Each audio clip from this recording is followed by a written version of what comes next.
রাধে রাধে, হরে কৃষ্ণ বন্ধুরা, welcome back to my channel. চলে এসেছি নতুন ভিডিও নিয়ে। আজ আমার ইচ্ছে পূরণের দিন। অনেক দিন ধরে মেশিন কিনবো করে অবশেষে আজকে কিন্তু কিনতে গেলাম। তো এই দোকানটা ছিল খেয়ালেরই পাশে, তাদের নিচে একটা ছোট্ট দোকান আছে আর উপরে কিন্তু গোডাউনে এই সমস্ত জিনিসগুলো রাখা ছিল। তো আমরা পছন্দ করে নিলাম যে কোন মেশিনটা নেব, কোন জিনিসটা মানে কোন কাঠটা ভালো। তো আমাকে বলছিল যে তুমি একটু চালিয়ে দেখে নাও, তাই কিন্তু আমি একটু চালিয়ে দেখে নিচ্ছিলাম। আর আমি কিন্তু মেশিনটা নিচ্ছিলাম নতুন বছর মানে পয়লা বৈশাখে। আর এইটা ছিল ইস্ত্রি, আর ইস্ত্রিটা কিন্তু পয়লা বৈশাখে গিফট ছিল। তো মেশিনের ব্যাপারে যদি তোমরা আমাকে বলো যে মেশিন কোনটা ভালো, কোন জিনিসটা কি, আমি অতটাও ভালো করে জানি না। তো দেখো, যতই বলি কিনবো আমার ভাগ্যে যবে আছে কেনা তবেই কিন্তু হবে।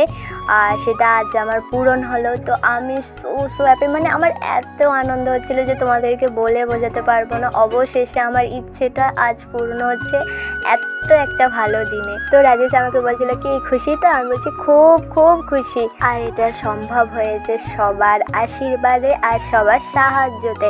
আমাকে যদি সবাই মিলে মানে কি বলবো সাহায্য না করতো, আমি এটা হয়তো কখনোই কিনতে পারতাম না। হয়তো আমি কিনতে পারতাম, কিন্তু অনেকটা সময় লাগতো, এত তাড়াতাড়ি আমি কিনতে পারতাম না।